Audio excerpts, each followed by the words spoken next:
Bismillahirrahmanirrahim. Assalamualaikum warahmatullahi wabarakatuh. Selamat siang semuanya.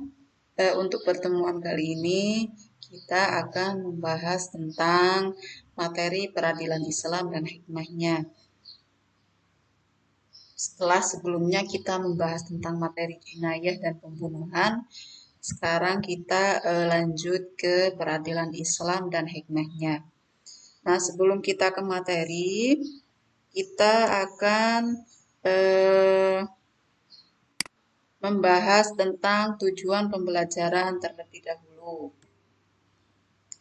Yang pertama, setelah proses pembelajaran, peserta didik diharapkan mampu menjelaskan definisi peradilan dengan benar.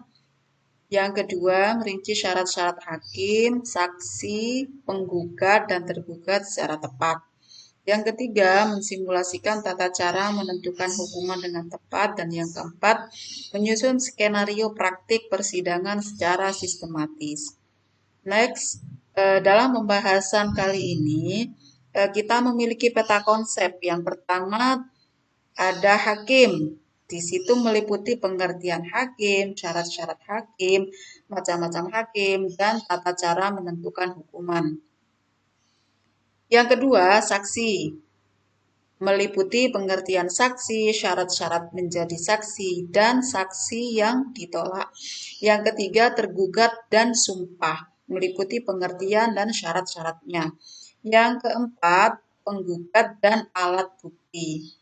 Next, definisi tentang peradilan. Yang pertama, definisi secara bahasa. Peradilan dalam pembahasan fikih diistilahkan dengan qadha. Nah, istilah ini diambil dari kata qadha yaqdi yang memiliki arti memutuskan, menyempurnakan, dan menetapkan.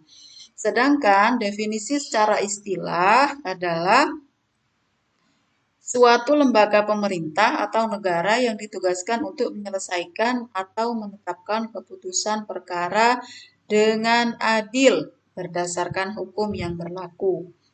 Next, apa itu hakim? Hakim adalah orang yang diangkat pemerintah untuk menyelesaikan persengketaan dan memutuskan hukum suatu perkara dengan adil.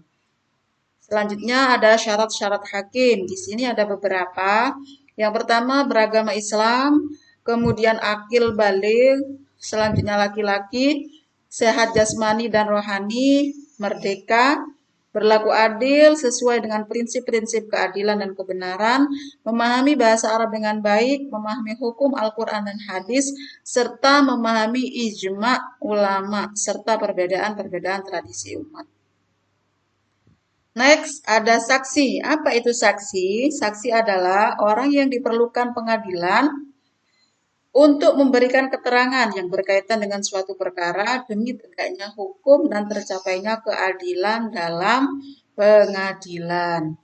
Ada beberapa syarat-syarat saksi, yaitu meliputi Islam, sudah dewasa atau baligh, sehingga dapat membedakan antara yang hak dan yang batil, berakal sehat, merdeka, bukan seorang hamba sahaya, dan adil. Selanjutnya, ada beberapa persaksian yang ditolak. Yang pertama, saksi yang tidak adil. Yang kedua, saksi seorang musuh kepada musuhnya. Saksi seorang ayah kepada anaknya, saksi seorang anak kepada ayahnya, saksi orang yang menumpang di rumah terdakwa. Selanjutnya ada penggugat dan bukti atau bayyinah.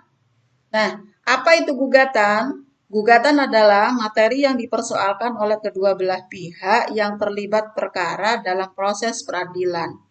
Sedangkan penggugat adalah orang yang mengajukan gugatan karena merasa dirugikan oleh pihak tergugat.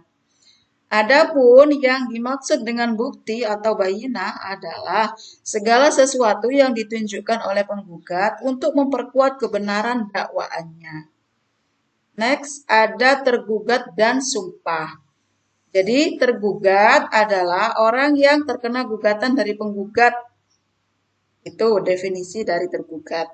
Nah, tergugat ini bisa membela diri dengan membantah kebenaran gugatan dengan dua cara. Yang pertama menunjukkan bukti-bukti dan yang kedua dengan cara bersumpah. Nah, cukup sekian. Terima kasih. Semoga bermanfaat. Wassalamualaikum warahmatullahi wabarakatuh.